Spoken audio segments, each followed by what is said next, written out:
በጣም አመሰግናለሁ ዶክተር። ያው ሰፋ ያለ በጣም በጥሩ ሁኔታ ግልጽ በሆነ አማርኛ ነው እንግዲህ ይሄን እንዳለ ፓክ አድርጌ ለዞን አመራር እና ለሲዳማ ህዝብ እናስተላልፋለሁ። አንድ ሁለት ምናልባት ጥያቄዎችን ዋትስ ኔክስት የሚል ጥያቄ የሚነሱ ባለፈው አክቲቪስት ጃዋር በነበረበትም የተጠየቀ ጥያቄ ነው። ያው አያይዘ በሰፊው ስላልክ ወደ እንግዲህ በአርቲክልም ትላንትና በርግጥ አይተናል። ለዚሁም ዋናው መነሻ የሆነ ነገር ነውና ምናልባት እንደው ባጭሩ ቅድምም ነካክተዋልና አንድ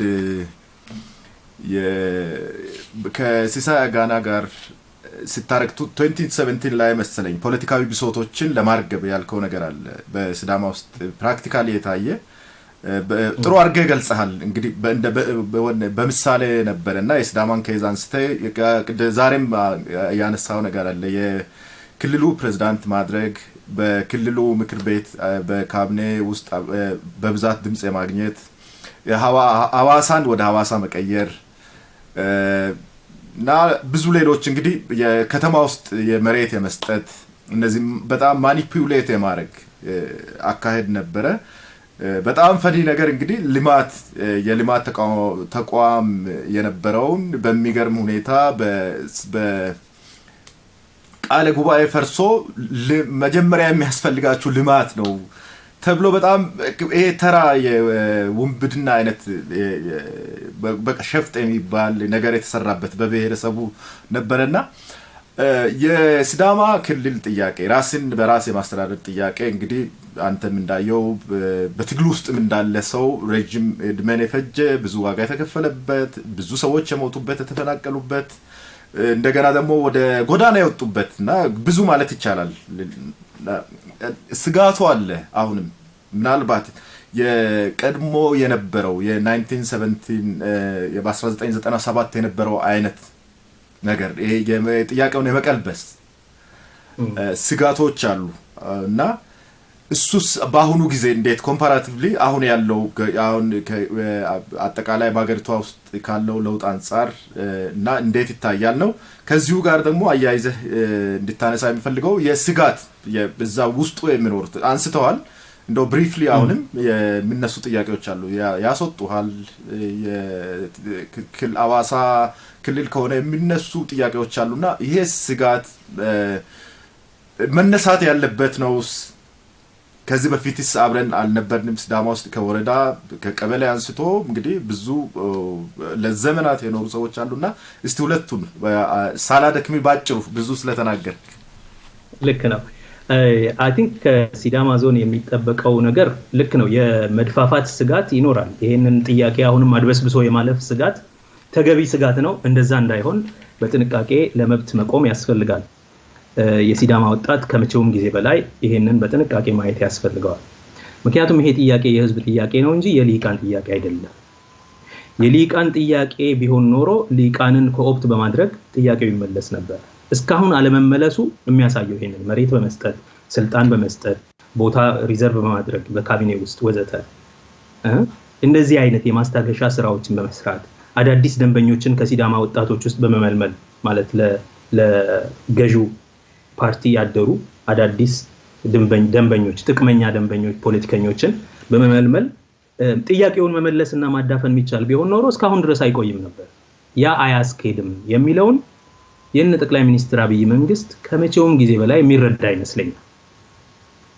ክላይንት በማበጀት ደንበኛ ፖለቲከኞችን ጥቅመኛ ፖለቲከኞችን በማበጀት ጥያቄዎችን የህዝብን ጥያቄ ማዳፈን እንደማይቻል የሚረዱ ይመስለኛል። እነሱም በቅን ልቦና ስናል ያ አያስፈልግም። በሲዳማ በኩል አይ ቲንክ ከመቼውም ጊዜ በላይ የሲዳማ ህዝብ አንድነቱን መጠበቅ ያለበት ጊዜ ነው። የተለያየ የፖለቲካ አመለካከት ሊኖረን ይችላል። የተለያየ ፖለቲካ ፓርቲም ልንደግፍ እንችላለን። ግን ህዝባዊ አንድነታቸው ላይ አንድ ላይ መቆም መቻል አለባቸው። ይሄ የክልልነት ጥያቄ የጋራ የህዝብ ጥያቄ ከሆነ ነው ብዬ ነው ማምነው። ምክንያቱም 100% ሁለት ጊዜ የሲዳማ ምክር ቤት ዞን ምክር ቤት ሲደግፈው የሁሉም ሰው ጥያቄ ነው። አንድ ሰው እንኳን ሪዘርቬሽን ካላሳየ የሁሉም ወረዳ የሁሉም የምርጫ ጣቢያ አካባቢ የሚኖር ህዝብ ፍላጎት ነው ማለት ነው። ይሄ ጥያቄ የጋራችን ከሆነ እንግዲያው ለተግባራዊነቱም በጋራ በአንድነት መቆም አለብን። በፖለቲካ አስተሳሰብ በመናናቅ በመጠላላት ምክንያት አንዳችን የጥቅመኛ ፖለቲከኛ ሆነን እንደወትሮ በሹመት በተለያየ መንገድ ተገስተን የህዝብ ጥያቄ እንደገና አሁንም ለሌላ ላልተወሰነ ጊዜ ተሸጋግሮ እንዲቆይ ማድረግ የለባቸው።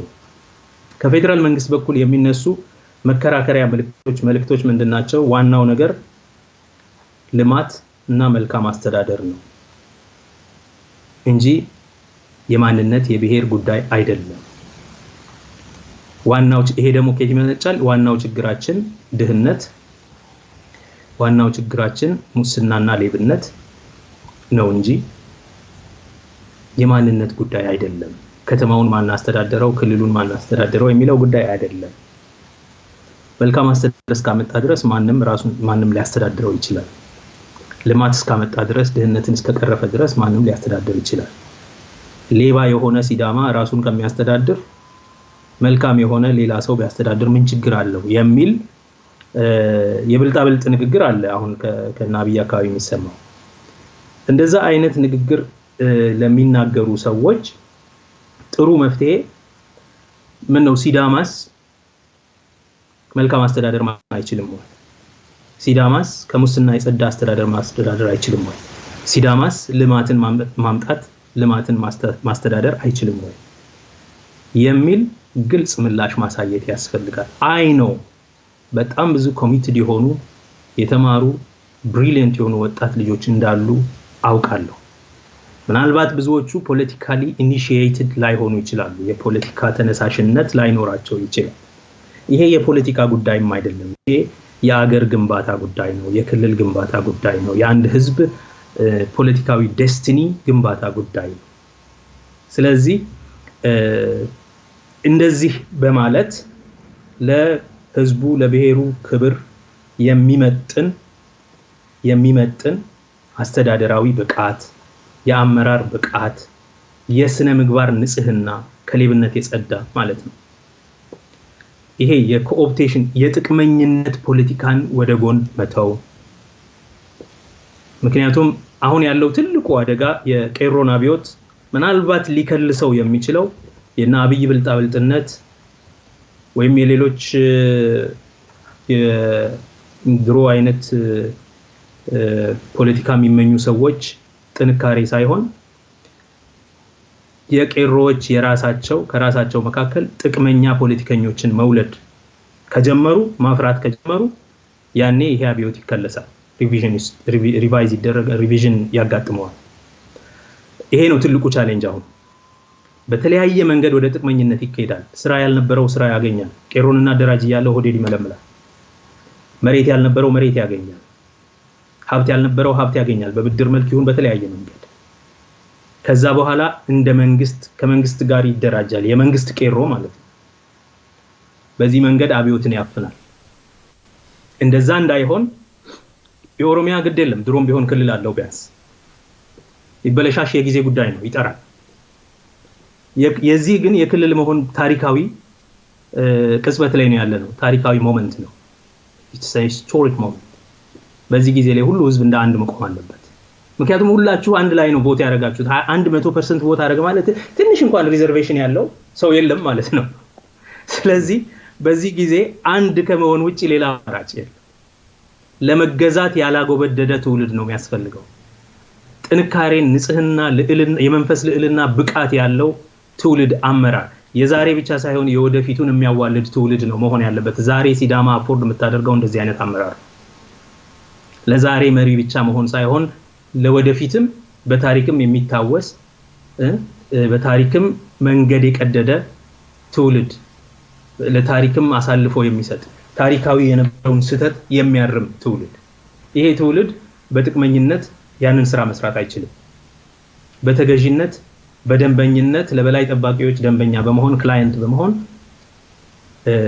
ሊገዛ አይችልም። ለዚህ ነው ከመቼውም ጊዜ በላይ የሊደርሺፕ ትሬኒንግ ያስፈልጋል። እዛ አካባቢ የምለው የአመራር ስልጠና በጣም ያስፈልጋል። በተለያየ ደረጃ ወደ ቢሮ የሚገቡ ሰዎች ስለሚኖሩ በተለያየ ደረጃ የአመራር ስልጠና ሊደርሺፕ ትሬኒንግ ነው የሚያስፈልገው። በአጠቃላይ ይሄ ሊደርሺፕ ይሄ ጉዳይ ከኔ በላይ ነው። it's larger than me ያለሁበት ጊዜ ይሄ ቅጽበት ከኔ እና ከራሴ ትውልድ በላይ ነው። ታሪካዊ ቅጽበት ነው። ከራሴ በላይ ማሰብ አለብኝ የሚል የታሪካዊ ተልእኮ ባላደራ ሆኖ ራሱን የሚያይ ትውልድ ያስፈልጋል ማለት አመራር ያስፈልጋል አሁን ያለው ውስጥ ማለት ነው።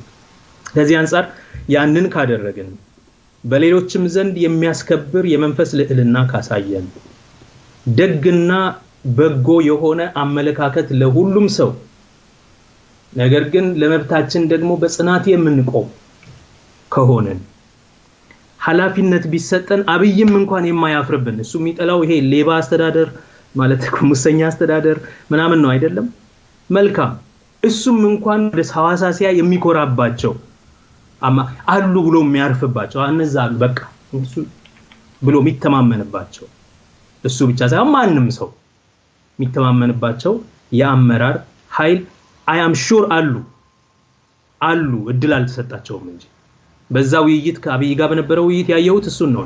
በጣም ብዙ ሰዎች አሉ እድሉን አላገኙትም ወደ ስልጣኑ አልመጡም እንጂ በቀደም ከጀዋር ጋር በነበረው ውይይት ያየሁት እሱን ነው። ስለዚህ እነዚህ አይነት ልጆችን ወደፊት ካመጣን ሁሉም ሰው ደግሞ ራሱ እንደ ኃላፊነት ወስዶ ራሱን እንደ መሪ ወስዶ በያለበት ቦታ ያንን ያመራር ስነ ምግባር ከተገበረ I think ተድበስብሶ እንዳይቀር ትልቅ ኃላፊነት ይኖረው። ይሄ ምናልባት እንደ በቃ የፍቅር ትውልድ በለው የመንፈስ ልዕልና የተሻለ አመራር ትውልድ በለው ብቻ አንድ የሆነ ለራሱ ብራንድ ማድረግ አለበት with malice to none with benevolence to all ሁሉንም ለማቀፍ ግን ደግሞ መብቱን ለማራመድ አንድ ምዕራፍ ለማራመድ የቆረጠ ትውልድ ሆኖ በመነሳት እንደ ህዝብም እንደዚህ በሆኖ በመከበር በአንድነት በመቆም ለሌሎች በበጎነት ለራስ መብት ደግሞ በጽናት ለመታገል በመቆም ይሄንን ሞመንት ታሪካዊ ማድረግ ይቻላል።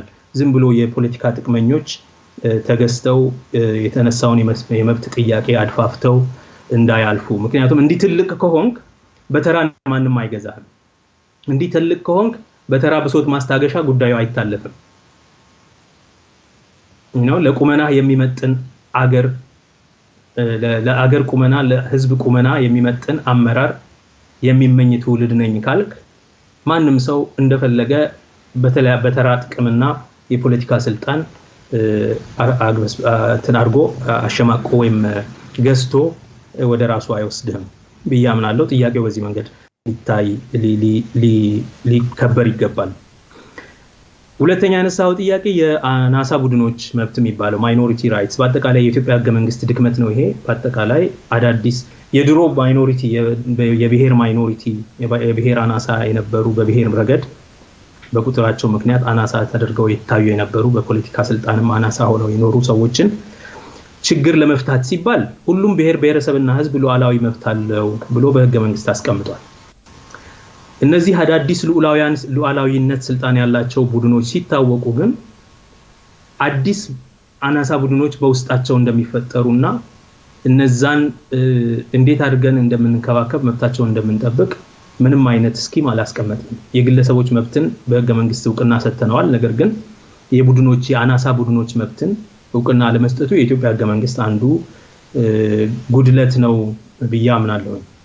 ይሄ ያው በሲዳማ የሚሰራ ነገር ግን አሁን እንግዲህ ሲዳማ ክልል ሲሆን አንዱ የሚነሳው ስጋት ምንድነው? ሲዳማ ያልሆኑ ሰዎች በዛ ክልል ውስጥ ይበደሉ ይሆናል። ችግር ሊፈጠር ይችላል። ተነሱ ልቀቁ ልንባል እንችላለን። ስራ ቅድሚያ ላይ ሰጠን ይችላል። አመራር ላይ የፖለቲካ ተሳትፎ ላይ እንደዚሁ ቅድሚያ ለተወላጆች ለሲዳማዎች ስለሚባል እኛ ላናገኝ እንችላለን የሚል ስጋት ይኖራቸዋል።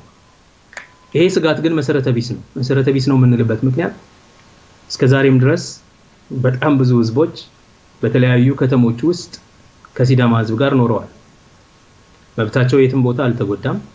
የፖለቲካ ተሳትፏቸው አልተቀነሰም። የስራ እድላቸው አልተናጋም። ምናልባትም ከአብዛኛው አቨሬጅ ሲዳማ የተሻለ መብትና እድል ኖሯቸው በዛ ህዝብ መሃል ሲኖሩ ነበር። ሲዳማ ክልል ሲሆን የሚለወጥ አንድ ነገር አይኖርም ብዬ አምናለሁ። መለወጥም የለበትም። ነገር ግን ቅድም ካልኩት ከፒአር ስራም ጋር ተያይዞ መሄድ ያለበት የሲዳማ ዞን ካሁኑ ዝግጅት በማድረግ እንደዚህ አይነት ስጋቶችን የሚቀርፉ እንቅስቃሴዎች ማድረግ መጀመር አለበት። ለምሳሌ ቅድም እንዳልኩት ምናልባት በሲስተማቲክ በሆነ መንገድ እንደዚህ አይነት የመጎዳት ነገር ይመጣል የሚሉት ለምሳሌ የሲዳማ ቋንቋ የሥራ ቋንቋ ስለሚሆን የክልሉ ልጆቻችን ትምህርት በምን ይማራሉ ምንም ችግር የለም። የኢትዮጵያ ህገ መንግስትም የደቡብ ክልል ህገ መንግስትም ወደፊት የሚቀረጸው የሲዳማ ህገ መንግስትም ትምህርት በአፍ መፍቻ ቋንቋ እንደሚካሄድ ይወስናል፣ ይደነግጋል። ስለዚህ የትም ቦታ ትምህርት በአፍ መፍቻ ቋንቋ ያካሂዳሉ ሰዎች። የሲዳማ ህዝብ ብቻ የሚበዛበት የከተማው ክፍል የሲዳምኛ ትምህርት ቤት ይኖረዋል። ሌሎች ሰዎች የሚበዙበት አካባቢው ደግሞ በራሳችን ቋንቋ ነው መማር የምንፈልገው ካሉ በዛ ቋንቋ ትምህርት ይሰጣቸዋል። ሁለተኛ ቢያንስ የክልሉን እንኳን ባይሆን የከተማውን በተለይ የሐዋሳን ከተማ የሥራ ቋንቋ ሁለት ማድረግ ይቻላል፣ ባይሊንጓል ማድረግ ይቻላል፣ አማርኛና የሲዳምኛ ቋንቋ። ስለዚህ የመንግስት መስሪያ ቤቶች፣ የመንግስት ተቋማት፣ ባለስልጣናት፣ ትምህርት ቤቶች፣ ፍርድ ቤቶች የሚሰሩበት ቋንቋ ሁለቱም ነው ማለት ነው። ይሄ ምን እድልን ይፈጥራል? ሲዳምኛ ናቹራሊ በሲዳምኛ አገልግሎት ስለሚሰጥ የሲዳማ ዳኞች፣ የቢሮክራቶች፣ ሲቪል ሰርቨንቶች በዛ ቦታ ላይ ይኖራሉ ማለት ነው። ቢቻል እነዚህ የሚቀጠሩት ልጆች ሁለቱንም ቋንቋ የሚናገሩ ናቸው ይሆናሉ ማለት ነው። አብዛኛውን ይችላሉ። እንዲያውም ብዙዎቹ ምናልባት ሲዳምኛን ነው መጻፍ ማንበብ መናገር የማይችሉ እንዲያውም አማርኛን በተቀላጠፈ ሁኔታ የተማሩበት ስለሆነ የሚችሉ ናቸው። ያም ሆነ ደግሞ አማርኛ የሚችል ሰው የግድ ይቀጠራል ማለት ነው። ስለዚህ አገልግሎቶች በሙሉ የህዝብ አገልግሎት የሚሰጡ ተቋማት በሙሉ የህዝብ አገልግሎትን በሁለቱም ቋንቋዎች ይሰጣሉ። ከታሪክም ጋር የተያያዘ ምክንያት፣ ከዲሞግራፊውም ጋር በተያያዘ ምክንያት፣ ከኢትዮጵያም የሥራ ቋንቋ ከመሆኑ አንፃር አማርኛ የደቡብ ክልልም የሥራ ቋንቋ ሆኖ ከመከረሙ የተነሳ አማርኛ አሁንም እንደ ሁለተኛው የሥራ ቋንቋ ሆኖ ሊቀጥል ይችላል። ይሄ ካለ ደግሞ ምንም የተለየ ለውጥ አይኖርም ማለት ነው በፊት ከነበረው። ስለዚህ ምንም ስጋት አይኖራቸውም። ሌላ በመሬት አስተዳደር ውስጥ መሬት አሰጣጥ፣ ልማት ማለት ንግድ አመሰራረት፣ የታክስ ጉዳይ ወዘተ በፖሊስ እና በተለያዩ የፐብሊክ ሰርቪስ ግልጋሎቶች ውስጥ ሌሎች ይገባሉ ወይ? አዎ በደንብ ይገባሉ። ምክንያቱም መስፈርቱ ነው የሚወስነው እንጂ በህግ የተቀመጠ ለሁሉም ዜጎች የተቀመጠ መስፈርት ነው እንጂ የሚወስነው ሲዳማነት ማለት በደም ከሲዳማ መወለድ ወይም አለመወለድ አይደለም። ነዋሪ የሆነ ሰው እዛ ክልል የኖረ ሰው መብት ማለት ሀብት ያለው ሰው ማልማት ከፈለገ ከመሬት አስተዳደር ጠይቆ መሬት ይሰጠዋል። ፍቃድ ከንግድ ሚኒስቴር ከንግድ ቢሮ ጠይቆ ንግድ ፍቃድ ይሰጠዋል። ይቀጥላል። ምንም የተለየ ነገር የሚሆን ነገር የለም። ስለዚህ እንደዚህ አይነት ስጋቶች አንደኛ መሰረተ ቢስ ናቸው። ሁለተኛ ምናልባት አሁን የኛ ክልል የራሳችን ስለሆነ ሌሎች አይመለከታችሁም የሚል አረዳድ ያላቸው የሲዳማ ዜጎች ካሉ እነሱም ይሄንን እንዲስተካከሉ ትምህርት መስጠት ያስፈልጋል። ለዚህ ነው ያ ተቋም ይሄንን ጉዳይ የሚከታተል ተቋም ቢኖር ፒአር ማድረግ አለበት የሚለው አንዱ እንደዚህ አይነት ፐብሊክ ሪሌሽንስ ስራ በመስራት ህዝቡንም በማንቃት የመብቱን ገደብ በማሳየት ሌላውም ደግሞ ስጋት የሚኖርበትም አካል ስጋት እንዳይኖርበት ያንን ስጋት እያስወገዱ ግልጽና ወጥ መረጃ በመስጠት ሁሉም ሰው በተረጋጋ መንፈስ ነገሩን እንዲከታተለው ማድረግ ያስፈልጋል። በነገራችን ላይ እነዚህ ዜጎች በሬፈረንደሙ ጊዜ እነሱም ተሳትፈው እንዲያውም አንፈልግም አንድ ክልል እዚህ ለራስ አሁን ባለው ሁኔታ መቀየት እንችላለን ብለው እኮ ቮት ሊያደርጉ ይችላሉ። እና ቮት አውት ቮትድ ሆነው እዛው የሚቀጥሉ ከሆነ ሁለት አማራጭ ነው ያላቸው። አውት ቮትድ ሆነው ክልሉ ክልል መሆኑን ካልቀረ አይ እንግዲያው እዚህ ክልል መኖር አንፈልግም ካሉ ራሳቸው ይሄዳሉ ማለት ነው። ያ መብት ነው። አውት ቮትድ ሆነው ግን እኛ ሪዘርቬሽን ነበረን ግን እዚሁ ክልል ውስጥ እንቆያለን ክልላችን ስለሆነ የሚሉ ከሆነ ምንም ነገር የተለወጠ ሳይኖር ይቀጥላሉ። ምንም ነገር የተለወጠ ሳይኖር የኤርትራ ሬፈረንደም ጊዜ የነበረው ችግር እሱ ነው። አጌንስት የወሰኑት ሰዎች እንደ ኢትዮጵያዊ ሆነው ተቆጠሩ። አው ብለው የወሰኑት ጥቂት ቢሆን አው ነፃ መሆን እንፈልጋለን ያሉት ሰዎች እንደ ኤርትራዊ ተቆጠሩ። ከዛ ጦርነት ሲነሳ አው ብለው ቮት ያደረጉት በሙሉ የተሳተፉት በሙሉ ነው አክቹሊ እንዲሰናበቱ ተደረገ which is not right ትክክል ያልነበረም። እንደሱ መሆን የለበትም። ዜጎች ናቸው በቃ ዜጎች ስለሆኑ የሚመስላቸውን ሐሳብ ገልጸው የሚመቸን ያሉትን ሐሳብ ገልጸው ይደግፋሉ ይቃወማሉ። ስለተቃወሙን ከዜግነት አናወጣቸው ስለወደዱን ስለደገፉን ግን የኛ እናረጋቸው የኛ ናቸው ብንወድም ባንወድም ደግፉንም ባይደግፉንም ይሄ በግልጽ ለነሱም ስጋታቸውን ለማስቀረት ሲባል መነገር አለበት። ለራሳችንም ዜጎች ደግሞ ተሳስተው የኛ ነው እኮ አሁን በሚል አርበኝነት ስሜት ሌሎች ላይ ጫና እንዳያሳድሩ የመንፈሳዊ ማለት የስነ ልቦና ጫናም ቢሆን እንዳያሳድሩ እነዚህንም ደግሞ በደም ወደ መረን ያለው አካሄድ እንዲሄዱ ማስረዳት ያስፈልጋል ብያምናለሁ። በዚህ መንገድ ስጋቶችን ማስወገድ ይቻላል። በኢትዮጵያ በመጣው ለውጥ ብዙ ታግለሃል። ብዙ የፖለቲካ ትንተና ከህግ አንፃር አጠቃላይ በጣም ማቹርድ የሆነ በሳል በሆነ መንገድ በተለይ ኦኤምኤን ላይ በሚቀርቡት ፕሮግራሞች ብዙ ወጣት ኢኩፕድ ሆኗል። ቀላል ትግል አልነበረም። ያው ስቲል እየታገልክ ነው። በጣም ትልቅ ሮል ነው የተጫወትከውና ከስዳማ ጄቶም እውነቴን ነው ትልቅ ክብር ነው ያለ። በስዳማ ታሪክም እንዲሁ ዶክተር ጸጋይ ሲወሳ ይኖራል። በተቃራኒ ደግሞ አለ ያው እኔም በመጠኑ ብዙ ስድቦችን አይቻለው። በሶሻል ሚዲያም ያለው ባክፋየር በጣም ብዙ አለ። ምንድነው የሚባለው በታኝ ነው ከፋፋይ ጠባብ ብሔርተኛ የሚባሉ ነገሮች አሉና ዶክተር ጸጋይ ምን አይነት ኢትዮጵያን ነው ማየት የሚፈልገው? እንደተባለው የተበታተነች ኦሮሚያ ለብቻ አማራ ለብቻ እንደዚህ የሆነች ኢትዮጵያን ነው ማየት የሚፈልገው የሚለውን ጥያቄ ላንሳና ልጨርስ መጨረሻ።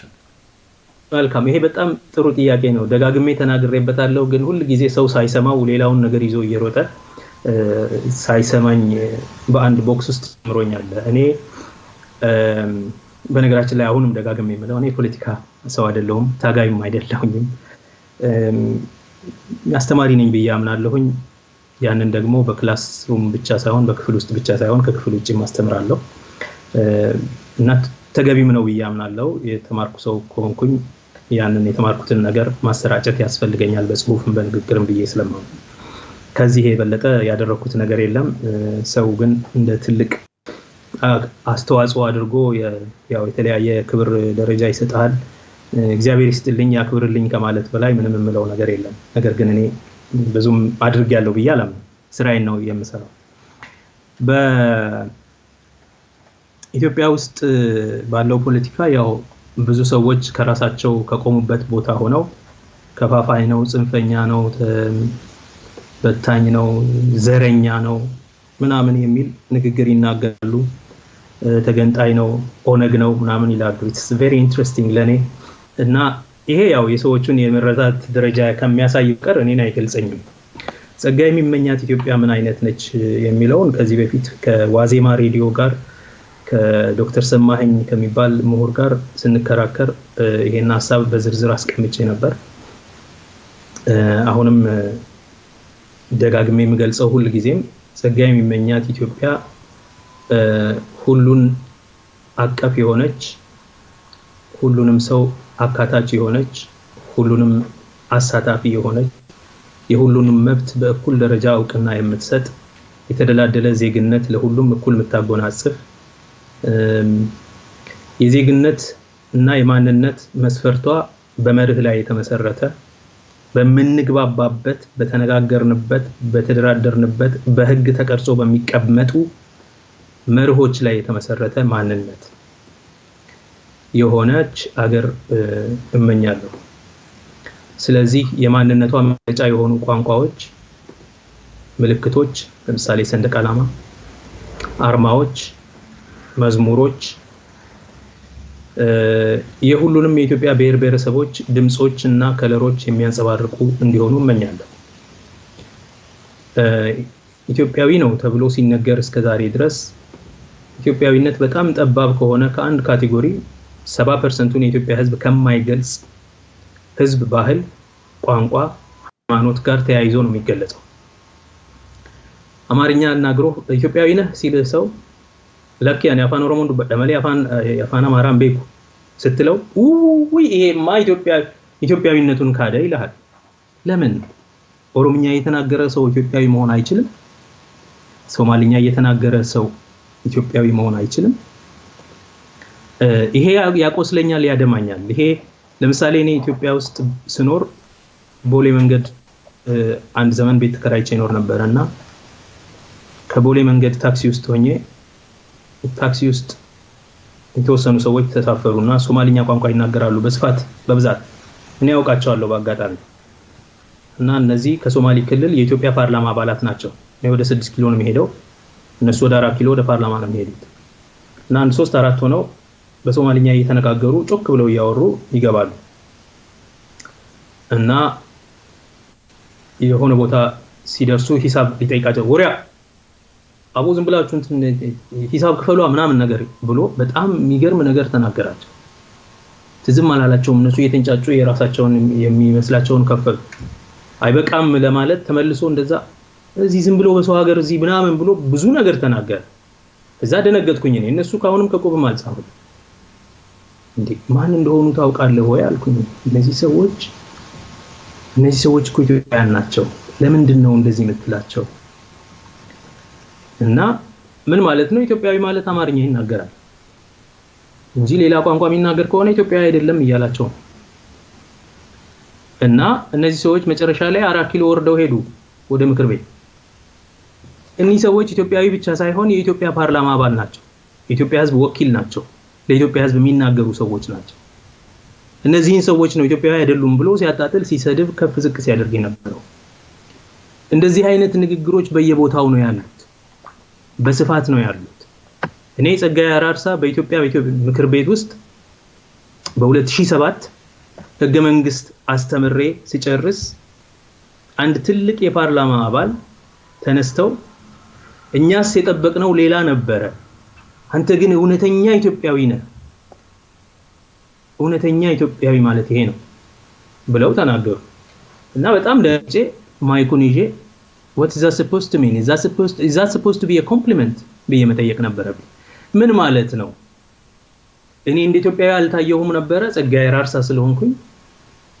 አሁን ግን የሆነ እነሱ የጠበቁትን ነገር ስለተናገርኩ ወይም ያልጠበቁትን ነገር ስለተናገርኩ እነሱ ኢትዮጵያዊነትን በሚበይኑበት መንገድ እዛ ውስጥ ስለገባሁላቸው ይሄ በጣም እውነተኛ ኢትዮጵያዊ ነው ብለው አይናቸውን ጨፍነው ቆመው ተናገሩ። እና በጣም ስላናደደኝ ይሄንን ማይኩን እጥፍ አድርጌ ወዲያው ነው ምን ለማለት ነው ብዬ ተናገርኩትና መናደዴን የተረዳችው የስብሰባው ሰብሳቢ ወይዘሮ አዜብ ነበረች። በመልካም እኮ ነው ያነሱት ምናምን ነገር ብላ ለማስተካከል ሞከረች። ምን ለማለት ነው? ስሜ አማርኛ ቢሆን ኖሮ ግርማቸው አይቸው ቢሆን ኖሮ ብያቸዋለሁ። ያኔው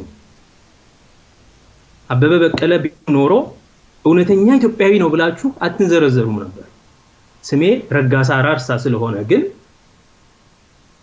እናንተን ደስ የሚላችሁ ነገር ስናገር ይሄ እውነተኛ ኢትዮጵያዊ ነው አልጠበቅንም ነበር እንደዚህ ካንተ የሚል ተናገራችሁ። ምን ማለት ነው? ኢትዮጵያዊ ማን እንደሆነ እየነገራችሁኝ ነው። በሌላ አገላለጽ የኢትዮጵያዊ ጥጉ የት ጋር እንደሆነ፣ ገደቡ የት ጋር እንደሆነ፣ ማን እንደሚያካትት፣ ማን እንደሚያስወጣ እየነገራችሁኝ ነው። ይሄ ትክክል አይደለም ብዬ እሞግታለሁ፣ እከራከራለሁ። የኔ ኢትዮጵያ ሁሉም ሰው ከነድምጹ፣ ከነቋንቋው፣ ከነማንነቱ በዛች ግዛት ውስጥ የሚገኝ ሰው ሁሉ ምንም ለማንም ይቅርታ ሳይጠይቅ አፖሎጄቲክ ሳይሆን ለማንም ማብራሪያ ሳይሰጥ ራሱን ሆኖ አኝዋኩም፣ ንዌሩም፣ ጸመዩም፣ ሙርሲውም፣ መሌውም የራሱን ማንነት ሲገልጽ አውቶማቲካሊ ኢትዮጵያ የሚሆንበት ማንም ጥያቄ ማይጠይቅበት ኢትዮጵያዊ ነው እንዴ ግን ማይባልበት ሀገር እንድትሆን እፈልጋለሁ። ይሄን ማድረግ ደግሞ ይቻላል። ይሄን ለማድረግ ኢትዮጵያን መበተን አያስፈልግም። ኢትዮጵያ እንድትበተን አልፈልግም። እኔ ዘርማንዘሬ በደም ያቆማት ሀገር ነች እቺ። ለኔ አልጠቀመችኝም፣ ጎድታኛ አሰቃይታኛለች። የኔ ቤተሰብ ግን ለዚች ሀገር የደማ በህይወት በአካል የገበረ አገር ነው። ምንም ጥቅም አላገኝም እንኳን ተበትኖ እንደዚህ አንድ ላይ ሆኖ ብዙ አላተረፍንም። ለተማሪዎች የምመለው ሁሉ ጊዜ ይህ ሀገር ትልቅ ነውና ሁላችንም በየግላችን ተገንጥለን ትልቅ የተሻለ ሀገር ያደገ ሀገር ምን ሆን ከሚመስለን ከሆነ እንዴት ነው እንደዚህ አንድ ላይ ሆነን እንኳን የተሻለ ሀገር መሆን ያቃተን? ታዲያ አብረን ሆነን ካልተሳካልን ለየብቻችን ይሳካልናል ብለን እንዴት እናስባለን ብዬ ነው ማስተምረው። በህይወት አሉ የኔ ህገ መንግስት ተማሪዎች ይሄንን ይመሰክራሉ። ኖቶቻቸውም አሉ። ሩቅ ዘመን አይደለም 10 ዓመትም አልሆነው እና እኔ ማለት ይሄ ነኝ። ኢትዮጵያን ማህበራዊ ፍትህ ያለባት አገር ለማድረግ መቤዠት ያስፈልገናል። የመቤዠቱ ስራ ደግሞ የደቡባውያን ስራ ነው። ደቡባውያን ሲባል ሌሎቹ የኢትዮጵያ ብሔሮች ማለት ነው። ሌሎቹ the others of the Ethiopian state ኦሮሞን ጨምሮ በአጠቃላይ ከኢትዮጵያ የፖለቲካ ምህዳር ውጪ የነበሩት ህዝቦች ማለት ነው። እነሱ ኃላፊነቱን ይወስዳሉ። መቤዠት የሚለው ሪደምፕሽን ማለት ነው። ኢትዮጵያን ወደ ትክክለኛዋ ቁመና ህዝቧን ሁሉ ወደሚገልጸው ቁመና አስተካክሎ ቀርጾ የመስራት ኃላፊነት ኢንፋክት የተበዳዮቹ ተገለው የኖሩት ኤክስክሉድ ተደርገው የነበሩት ኢትዮጵያውያን ኃላፊነትና ስራ ነው ብዬ አምናለሁ። እነዚህ ህዝቦች ስራ ነው ሴቪንግ ኢትዮጵያን ከራሷ መታደግ፣ ከራሷ ከኤሊቲስቶቿ ከራሷ ልሂቃን መታደግ የነዚህ የደቡባውያን ኦሮሞን ጨምሮ ህዝቦች ስራ ነው ብዬ አምናለሁ። ለዚህም ደግሞ ትልቅ ኮንስቲቲዩሽናል ሪደምፕሽን የሚል የኢንተሌክቹዋል ፕሮጀክት ነበረኝ በአዲስ አበባ ዩኒቨርሲቲ ከዛ ሀገር ከመውጣቴ በፊት። ይሄን በአደባባይም ስናገረው ነበር። ምንድነው የምናደርገው? በዚህ ኢትዮጵያ በመሰረቱ በማህበራዊ ፍትህ ርህ ላይ የተመሰረተች ሀገር ከሆነች እነዚህን ሁሉ ነገሮቿን ማስተካከል ትችላለች። የዜግነት መደላደልንም ማድረግ ትችላለች። በደረጃ ተከፋፍለው የደረጃ ግንኙነት ነበረ እዛ ሀገር ላይ ሀበሻ፣ ጋላ፣ ጉዴላ፣ ሻንቅላ ተብሎ የተደራጀ ኤትኒክ ሃይራርኪ ያለበት ሀገር ነበረ። ያንን ሃይራርኪ አስተካክለን በተደላደለ መሰረት ላይ ዜግነትን ኢትዮጵያዊነትን ማቆም ይቻላል። ይሄን ማድረግ ደግሞ በጣም ከባድ ስራ ይጠይቃል። ቀላል የማህበራዊ ፍትህ አጀንዳዎችን አስቀምጠን በእነሱ ላይ ሀገሩን ማደራጀት ያስፈልጋል። ምንድነው የማህበራዊ ፍትህ? አንድ ሁሉም ሰው ውክልናና ድምጽ ያስፈልገዋል። ሪፕሬዘንቴሽን ፖለቲካዊ ውክልናና ድምጽ ያስፈልገዋል። ይሄ ማለት ራሱን ያስተዳድራል፣ በምርጫው ድምጽ አድርጎ ቮት አድርጎ መንግስቱን ያቆማል፣ ይቆጣጠራል፣ አይመቸው ሲሆን ደግሞ ያፈርሳል ማለት ነው። ሁሉም ሰው ቮይስ and representation የመጀመሪያው የማህበራዊ ፍትህ መሰረት ነው። ኢትዮጵያ ውስጥ አንዳንዶች የተሻለ ቮይስ፣ ሌሎች ከዛ ያነሰ ቮይስ ሊኖራቸው አይገባም። ሁሉም ሰው በአገሩ ጉዳይ ላይ፣ በመንግስቱ ጉዳይ ላይ፣ በተቋማቱ ጉዳይ ላይ፣ በተቋማቱ አሰራር ላይ ሁሉ እኩል ድምጽ፣ እኩል የመወሰን አቅም እና እኩል ይሄን ለማድረግ ደግሞ ያንን እኩል ድምጽ የሚገድቡ ቤሪየሮችን በሙሉ ማስወገድ ያስፈልጋል። እነዚህ ቤሪየሮች፣ እነዚህ መሃል የሚገቡ ችግሮች፣ መሰናክሎች የባህልና የቋንቋ ሊሆኑ ይችላሉ፣ የመሰረተ ልማት ሊሆኑ ይችላሉ። ርቀት ማለት ጸጋዬ ገብረመድህን እንደሚለው በጣም ሩቅ ዳር በሐሩር ንዳድ ስር ሆነህ የሚላቸው ከፖለቲካ ማዕከሉ የራቁ ሰዎች ከጂኦግራፊክ ማዕከሉ ከመራቃቸው የተነሳ በመሰረተ ልማት ባለመቀራረብ ምክንያት የራቁ ሰዎች ሁሉ እንዲቀርቡ ማድረግና መሰናክሎቹ በመካከላችን ያሉት ግድግዳዎች በሙሉ እንዲፈርሱ በማድረግ የድምጽና የውክልና ጉዳይ ያስፈልጋል። ማለት ምንድነው? አዲስ አበባ ላይ በሚደረጉ በማንኛውም ቦታ ላይ ሁሉም ሰው ሊታይ ይገባዋል። የእንትና ብቻ ፓርቲ መሆን የለበትም። ኤድና ሞል ምናምን የሚካሄደው ሚሌኒየም አዳራሽ የሚካሄደው ስርዓት የነከሌ ብቻ ፓርቲ መሆን የለበትም።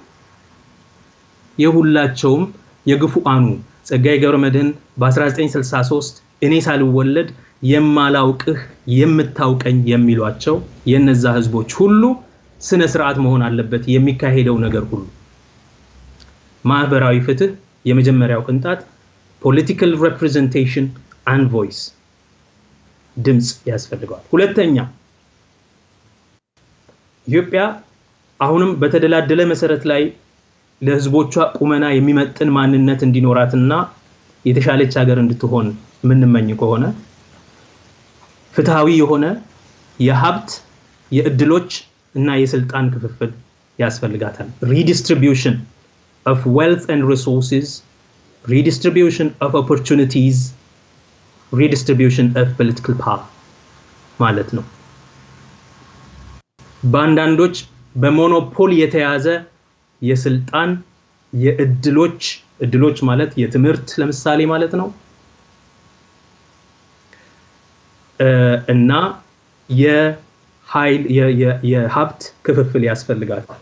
ለምሳሌ ማስተር ፕላኑን አምርረን የምንቃወመው መሬታችን አጥንታችን ነው የሚሉትን የኦሮሞ ወጣቶች እንቅስቃሴ የምንደግፈው የመሬት ጉዳይ የምንደራደርበት አይደለም የምንለው ብቸኛው የምርት መሳሪያ መሬት ስለሆነ እዛ ሀገርና ምንም እድል ያልተማሩ የተገለሉ የፖለቲካ ምንም እድል የሌላቸው ሰዎች ያለቻቸው ብቸኛ ነገር ስለሆነች እሷን ለድርድር አናቀርብም የምንለው የተመጣጠነ የሀብት ክፍፍል መሰረቱ እቺ ብቸኛዋ ሀብት መሬት ስለሆነች ነው። መሬት በመውሰድ ማንነትን መዝረፍ ማጥፋት ስላለ አውት መሬት በመያዝ ነው ሉዓላዊነት የተሰበረው የብዙ ብሔሮች። ዛሬ ሲዳማ ስለ መሬቱ ባለቤትነት ለማስረዳት ብዙ ርቀት መሄድ አለበት። ሐዋሳ የኛ ነው ለማለት መሬቱን በመውሰድ ነው የሰፋሪ ቅኝ ግዛት እነዚህን ህዝቦች ከቦታቸው ያገለላቸው ነው። ስለዚህ ማህበራዊ ፍትህ መሰረቱ ሪዲስትሪቢዩሽን ነው። የሀብት የእድሎችና የስልጣን የመብት እንደገና ፍትሃዊ በሆነ መንገድ ማደራጀት። መሬት የግል በሚሆንበት መሰረታዊ የአገር ሀብቶች የግለሰብ በሚሆኑበት አገር ውስጥ ኢትዮጵያ ወደፊት ልትራመድ አትችልም። ለዚህ ነው ድሮ ስልጣንና እድሎችን በሞኖፖል ይዞ የነበረው የኢትዮጵያኒስት ኤሊት የሀበሻ ልሂቃን ቡድን ዛሬ ስለ መሬት የግል መሆን ዛሬ ስለ የግለሰቦች መብት ከቡድን መብት የበላይ መሆን ይሰብከናል። ለምን? ያንን የሀብት ክፍፍል ስለማይፈልግ ያንን የእድል ክፍፍል ስለማይፈልግ ለዚህ በዛ መንገድ ወደፊት መራመድ አንችልም ማለት ነው። ሁለተኛው ይሄ ነው። ሶስተኛ በማህበራዊ ፍትህ ላይ የተመሰረተች የታነጸች ሀገር እንድትኖረን ከተፈለገ የሬኮግኒሽን ወይም ደግሞ የባህል የማንነትና የቋንቋ እውቅና የግድ ነው። ይሄ ሀገር ባለ ብዙ ብሔር ሀገር ነው። እዚህ ሀገር ላይ ልዩነት በብሔር ላይ የተመሰረተ ልዩነት የሚኖር እውነታ ነው፣ የሚካድ ህግ ነው። ግን በእንግሊዝኛው it's a lived fact but it's a denied norm ማለት ነው። በድሮም ጊዜ ቢሆን በፊውዳል ስርዓትም በኃይለ ሥላሴ በሚኒሊክ በጊዜም ቢሆን የተለያዩ ብሔር ብሔረሰቦች መኖራቸው ህብራዊነት የታወቀ ነገር ነው። ተረትና ምሳሌው አለ፣ ዘፈኑ አለ፣ ማጥላላቱ አለ፣ ስድቡ አለ፣ ሁሉም ነገር አለ፣ የደረጃ ግንኙነቱ አለ። ነገር ግን ትኖረዋለህ፣ ሰው ይሰደባል፣ ይናቃል፣ ይኖራል። በቃ እሱ እኮ ከሌ ስለሆነ ምናምን አይክሽምም ከሌ ይሾማል። ነገር ግን በህግ ግን ይካዳል። የለም ሁላችንም አንድ ነን ይባላል። ይሄ ሁላችንም አንድ ነን የሚለው አንድ ቡድን ብቻ የተመረጠው ቡድን ብቻ ታውቆ እንዲቀጥል በኢትዮጵያዊነት ስም ሌላው እንደ ትራይብስ አሉ። የኢትዮጵያዊነት ትራይብስ ኢትዮጵያዊነት አንድ ብሔርነት ነው፣ ሌሎቹ ጎሳዎች ናቸው።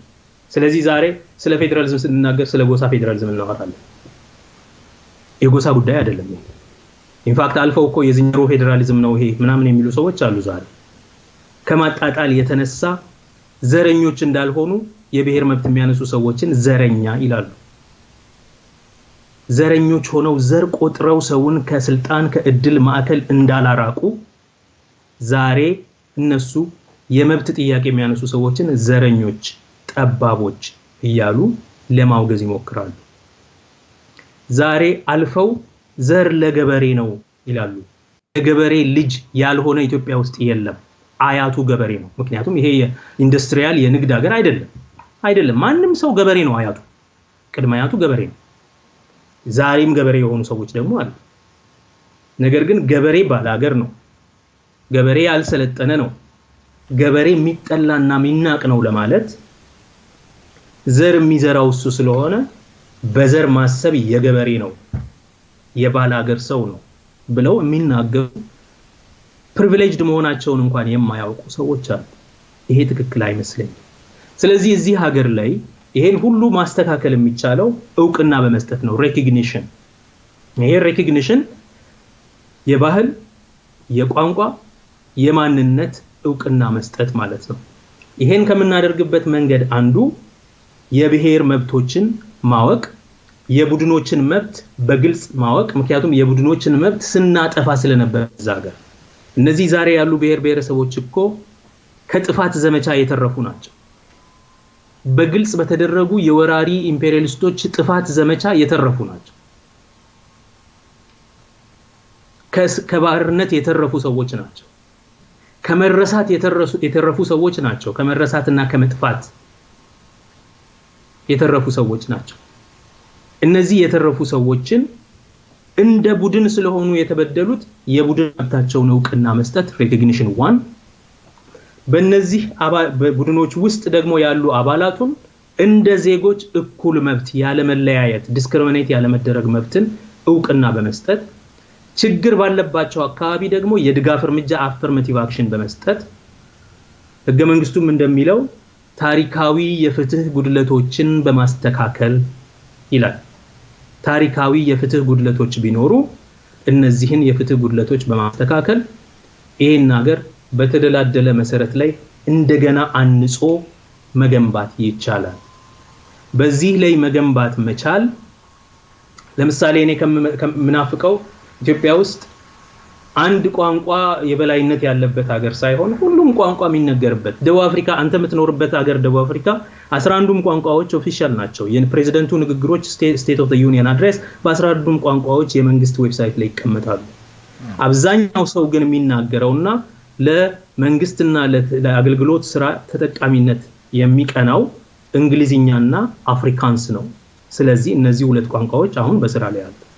በክልሎች በፕሮቪንሶች ውስጥ ግን የየክልሉ ደግሞ ቋንቋዎች እስከ ሎካል መንግስት ድረስ የሚሰሩበት ሁኔታ አለ እና በመርህ ደረጃ ግን 11ዱም ዋና ቋንቋዎች የሀገሪቱ ቋንቋ ሆነው ሬንቦው ሪፐብሊክ ውስጥ ይሰራሉ። ኢትዮጵያ ለምንድነው አንዳንዱን ቋንቋ ፈቅዳ አንዳንዱን ቋንቋ የምትጠየፈው? ምክንያት ሲሰጡ ለምሳሌ ወጪ ያለው ምናምን ይላሉ። ኦሮምኛ ቋንቋ መማር በጣም ከባድ ነው የሚል የማስተርስ ተማሪ አጋጥማኛለች አንድ ጊዜ። ለኦሮሞዎቹ አማርኛ ቀላል ነበር እንዴ? እንዴት ነው ነገሩ? ለኢትዮጵያ ብሔር ብሔረሰቦች አማርኛን መማር ቀላል ነበር እንዴ? እየተሳቀባቸው እየተሰደቡ እኮ ነው የተማሩት። እና ደግሞ ሁሉም ሰው መማር የለበትም እኮ። መንግስት የሥራ ቋንቋ ይሆናል ማለት ዜጎች ሁሉ ያንን ቋንቋ ይናገሩታል ማለት አይደለም። ዜጎቹ የየራሳቸውን ቋንቋ ይናገራሉ። የመንግስት ባለስልጣናትና የመንግስት አገልግሎት ሰጪ ድርጅቶች ግን ያንን በተለያዩ ቋንቋዎች ይሰጣሉ እንደ ሰው ሁኔታ። የማይገባው ደግሞ ካለ ስቲል በትርጉም ይሰራል ማለት ነው ለዛ ሰው። ይሄ ዝም ብሎ ተራ የትህትና ስራ ነው እንጂ ትልቅ ፖለቲካ የሚያስፈልገው አይደለም። ስለዚህ ቋንቋዎችን ዕውቅና መስጠት፣ መብቶችን ዕውቅና ባህሎችን ዕውቅና መስጠት፣ የሀገር ባህል አድርጎ ማየት፣ በሙዚየሞቻችን በጋለሪዎቻችን ውስጥ እኩል ውክልና እንዲኖራቸው እንዲቀመጡ ማድረግ፣ በአርት ኤግዚቢሽኖቻችን በኪነ ጥበብ ኤግዚቢሽኖቻችን ውስጥ ሁሉም እንዲኖሩ ማድረግ፣ ኢትዮጵያ ውስጥ ያሉ ሲኒማ ቤቶች፣ የፊልም ኢንዱስትሪዎች፣ ኮንሰርት ቤቶች፣ እነዚህ ቦታዎች ሁሉ በሁሉም ቋንቋ ፐርፎርም ሲደረግባቸው ለማየት እንድንችል ማየት መትጋት። የኢትዮጵያ ባህል ሚኒስቴር የሁሉንም ብሔር ብሔረሰቦች ስነ ጽሁፍ፣ ፊልም፣ ቲያትር፣ ዘፈን ወዘተ ለማሳደግ እንዲቻል በባህል ቢሮዎች በኩል መሰራት ካለበት አንዱ ገበያው የማያውቃቸውን ባህሎች በእነዚህ ቋንቋዎች የሚዘፈኑ ዘፈኖችንና ፊልሞችንና ቲያትሮችን ሰብሲዲ እየሰጠ ማበረታታት። ፊልሙን ለሚሰሩ ሰዎች ተጨማሪ ክፍያ እየከፈለ ማለት ነው ለገበያ ማብቃት። ከዛ በኋላ ገበያው ይመርጣል። ገበያ ላይ መድረስ ስላልቻሉ ብቻ የፊልም ሰሪዎች በተወሰነ ቋንቋ ብቻ ነው የሚሰሩት ፊልማው። የዘፈን ዘፋኞች በተወሰነ ቋንቋ ብቻ ነው የሚዘፍኑት። የክልል ቋንቋ የሚዘፍኑ ሰዎች ለብሔረሰቦች ሙዚቃ ጊዜ ከሚቀርቡ በቀር ገበያው ላይ ተወዳድረው ሁሉም ሰው ይገዛቸዋል። ለምን አልተደመጡማ? እንዲደመጡ ለማድረግ ገበያው ላይ እንዲደርሱ ለማድረግ በሰብሲዲ እና በተለያየ ግራንት የባህል ግራንት ወደ ገበያ ማድረስ ያስፈልጋል። እንደዚህ አይነት ስራዎች ናቸው በኮንክሪት በተጨባጭ ደረጃ ዝም ብለው እውቅና ሰጥተናል ማለት አይደለም፣ መስጠት ያስፈልጋል። እውቅና የሚለው ደግሞ አገሩንም ለማስታረቅ የበለጠ ያስፈልጋል። እዛ ሀገር ጥፋት ያለ ነው። የዜግነት አለመደላደል የተፈጠረው ዝም ብሎ በዘፈቀደ አይደለም። ዝም ብሎ ተኝተን ስንነቃ አንዱ የበላይ አንዱ የበታች ሆኖ አይደለም። በተግባር የመጨቆን፣ የማፈን፣ የመግደል፣ የማጥፋት፣ የመንቀል ስራ እየተሰራ ስለነበረ ነው። ስለዚህ ያ የተደረገ ስራ እውቅና ሊሰጠው ይገባል። ይቅርታ ሊጠየቅበት ይገባል። ፎርጊቭነስ ይቅርታም ሊደረግለት ይገባል። ከደቡብ ወገን ይቅርታ ይደረግለታል። እነሱ እውቅና ከሰጡት ጥፋት ነበረ ካሉ አሁን እኮ ክህደት ነው ያለው። ሚኒሊክ ጨለንቆ ላይ አልጨፈጨፈም፣ ሚኒሊክ አኖ ላይ አልጨፈጨፈም፣ ሚኒሊክ ማንንም በብሔር አልበደለም የሚል ክህደት ነው ያለው። እና ይሄንን እውቅና ከተሰጠ የደቡብ ህዝብ እውቅናም ሳይሰጥ ይቅርታ አድርጎ እየኖረ ነው ያለው። ግን ከሰሜን በኩል አፖሎጂ ካለ ከደቡብ ፎርጊቭነስ ይኖራል። ልጅ አብይ አሁን ስለ ይቅርታና ስለ መደመር ሲያወራ ስለ አፖሎጂ ግን አያወራም። ይቅርታ ሳይጠየቅ ይቅርታ አይደረግም። ምን ማለት ነው ይቅርታ? እነሱ ዛሬ እየፋነኑ ባለበት ጥፋታቸውን ጥፋት አይደለም አገር ማቅናት ነው እያሉ በሚንጠባረሩበት ነገር ይቅርታ አድርገን ሁላችንም ተቻችለን ይባ ማን ነው ማንን ይቅርታ የሚያደርግልን? ይሄ አግባብ አይደለም። ስለዚህ ሬኮግኒሽን ሲባል የተደረጉ ጥፋቶችን በታሪክነታቸው በትክክል ማስቀመጥ፣ ለተደረጉ ጥፋቶች አገራዊና መንግስታዊ ኃላፊነት አስተውል፣ የህዝብ አላልኩም፣ አገራዊና መንግስታዊ ኃላፊነት መውሰድ፣ አገራዊና መንግስታዊ ኃላፊነት ወስዶ መንግስት እንደዛ አገር ባላደራ ለተበደሉት ወገኖች በሙሉ ይቅርታ መጠየቅ፣ ምናልባትም የእውነትና የእርቅ ኮሚሽን ማቋቋም ያስፈልገዋል። ያገር ከደርግ ወደ ኢህአዴግ ተሸጋግረን እስከ ዛሬ ድረስ ያልተሸጋገርነው የእርቅና የእውነት ኮሚሽን ስላልተቋቋመ፣ የአሸናፊዎች ፍትህ ህወሓቶች በደርግ ላይ ስለተጎናጸፉ ነው። እንደሱ አይደለም መቀጠል ያለበት። ዛሬም ዝም ብለን ትተን እንለፍ የሚለው ነገር ሊሆን አይችልም። የእርቅ የእውነት ማወቅ ያስፈልጋል። አንድ ሁለተኛ መንግስት ኃላፊነት ወስዶ ይቅርታ ለተበዳዮች ለተጠቁ ወገኖች ሲጠይቅ አፖሎጂ ሲያስገባ ማለት ነው። ኦፊሻሊ በአዋጅ በቴሌቪዥን አገራዊ ቴሌቪዥን ህዝብ በሚያይበት የይቅርታ ቀን በስነ ስርዓት አፖሎጂ ለደረሱ ነገሮች በዝርዝር ጠቅላይ ሚኒስትሩ ወይም የአገሪቱ ሄድ ኦፍ ስቴት እየተናገረ ለእንደዚህ ህዝቦች በዚህ ጊዜ ለተደረገው we are sorry ተብሎ እዚህ ሀገር ተደርጓል። ለምሳሌ እንደሱ ህዝቡ ይቅርታ ሲያደርግ አድርጓልም ኦሬዲ ምንም አልጠበቀም ሁሉ እስካሁንም አድርጉልኝ ብሎ ማልወተወተም መሆን ያለበት ይሄ ቢሆንም ቢያንስ እንደማይደግሙት እንደዛሬ እንደሚፎክሩብን እንደማይፎክሩት ማሳየት የሚቻለው እንደዛ ይቅርታ ሲጠየቅ ነውና ጥፋቱ ሲታመን ነውና ያ ከተደረገና ህዝቡ ይቅርታ ሲያደርግ ያኔ እርቅ ይወርዳል። የሽግግር ፍትህ ይመሰረታል። የሽግግር ፍትህ ውስጥ አገሪቷ ራሷ ከራሷ ታሪክ ጋር የምትታረቅበት ጊዜ ነው። መንግስት ራሱ ከራሱ ችግር ጋር ከብሶቱና ከመከራው ጋር የሚታረቅበት ነው። የኢትዮጵያ ብሔር ብሔረሰቦች እንደ ቡድን በግሩፕ በየግላቸው በየጥጋጥጋቸው ያዘኑትን ሀዘንና መከራ አገራዊ ሀዘን አድርገን እንደ ኢትዮጵያ ሀዘን አድርገን ስንወስደውና አገሪቷ ራሷ ስታዝን ከታሪኳ ከበደሏ ከችግሯ ጋር ታርቃለች ማለት ነው። ኢትዮጵያን ከራሱ ማስታረቅ ማለት ነው። ህዝብ ለህዝብ ማስታረቅ ብቻ ሳይሆን ይሄ የተደረገበት አገር ከታሪኩ ጋር የታረቀ አገር እንደ አዲስ ራሱን ሪኒው አድርጎ እንደ አዲስ መሄድ ይችላል። የተቤዠ አገር ማለት ይሄ ነው እና ኢትዮጵያን በዚህ መንገድ ተቤዥተን ትልቅ ፍትሃዊ ስነ ምግባራዊ ገናና ሀገር አድርጎ መስራት ይቻላል። ያልነበረ ገናናነት ጋር እንመልሰዋለን፣ ያልነበረ ክብር እናጎናጽፈዋለን ማለት አንዱ የተረገጠበት ሌላው የከበረበት ክብር ጋር እንመልሰዋለን ማለት የነበረውን እኩልነት ጉድለት እናስቀጥላለን፣ አሁንም በዛው መንገድ እንሄዳለን የሚል የጠቅላይ ተስፋፊነት የኢምፔሪያል ናፍቆት የወለደው አይነት አካሄድ ነውና ያንን አልቀበልም። ከዚህ በተረፈ የኢትዮጵያ ብሔር ብሔረሰቦች እንዲገነጠሉ ፈልጋለሁ አልፈልግም። የኢትዮጵያ ብሔር ብሔረሰቦች የመገንጠል መብታቸው አላቸው፣ ሊኖራቸው ይገባል። ምክንያቱም ይሄ ሀገር እስር ቤት መሆኑ መከተል ስለሌለበት ኢትዮጵያዊ ለመሆንም ራሳቸው መወሰን ስላለባቸው ያ መብት ለዛ ስለሚጠቅም። ነገር ግን ኢትዮጵያ እንድትበተን ፈልግ ኖ አንድ ህዝብ ሬፈረንደም ፈልጋለሁኝ ለመገንጠል ብሎ ቢነሳ ለምሳሌ ኦሮሞ ምናልባትም እኔ የመጀመሪያው ሰው ነኝ ቤት ለቤት እየዞርኩኝ የለም ባንገነጠል አብረን ብንሆን የተሻለ ነው ብዬ ካምፔይን አደርጋለሁ። ይሄን ደግሞ ደጋግሜ ተናግሬያለሁ። የኔ ኢትዮጵያ እቺ ነች።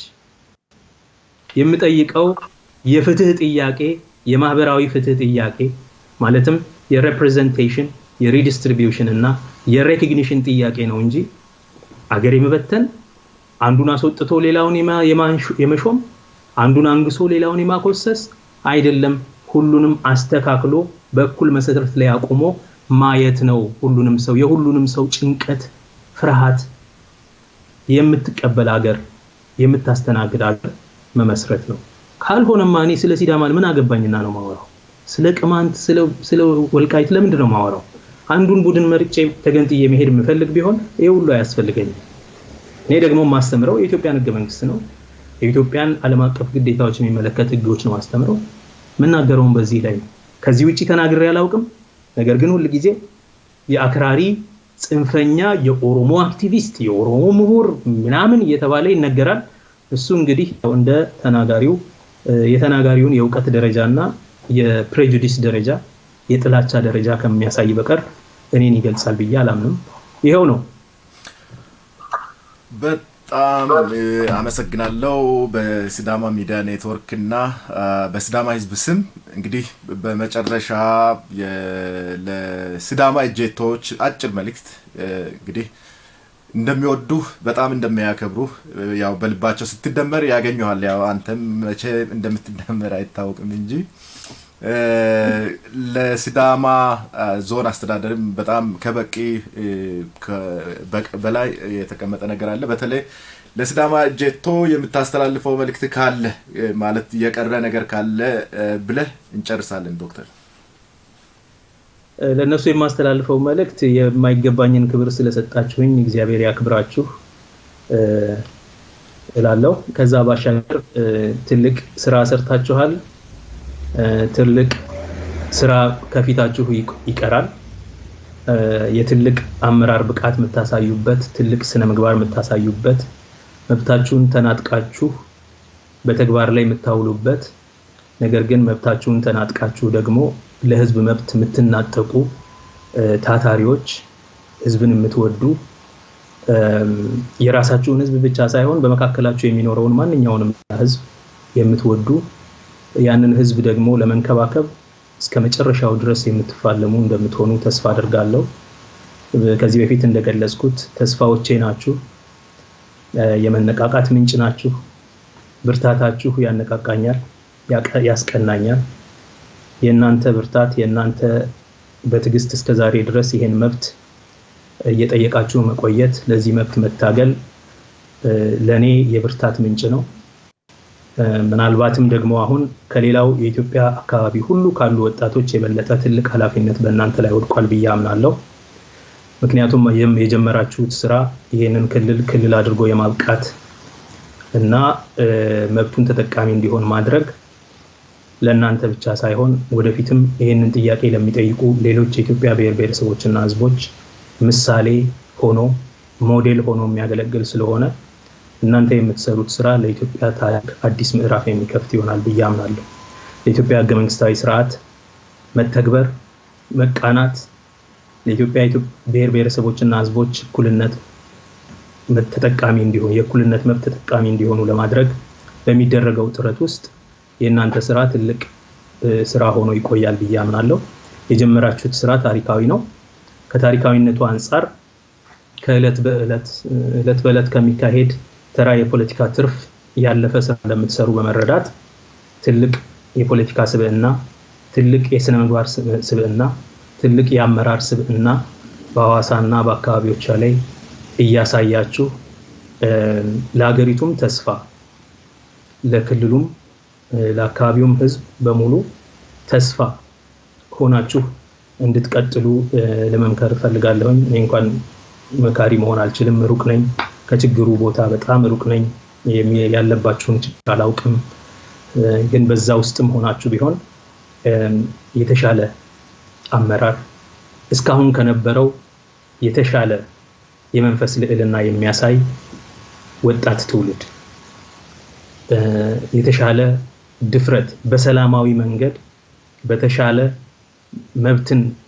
ድፍረት መብትን ጠይቆ መብትን የሚጠቀም መብትን ሳያድፋፋ ሌሎችን ሳይበድልበት በተገቢው መንገድ ለሌሎችም ምሳሌ እስከመሆን ድረስ በሚደርስ መንገድ የሚጠቀም ወጣት እንድትሆኑ ተስፋዬ ነው። እንደምትሆኑ ተስፋ አለኝ እና ማለት የምችለው ይሄንን ታሪካዊ ሞመንት ይሄን ታሪካዊ ቅጽበት ለታሪካዊነቱ በሚመጥን ደረጃ እንድትተገብሩት እንድትጠቀሙበት አሳስባለሁ። የሲዳማ ዞን ያው ብዙ ስራ ከፊታችሁ አለ። በጣም ታላቅ ምሳሌ የሚሆን ፖለቲካል ካሬጅ ፖለቲካዊ ብርታት አሳይታችኋል።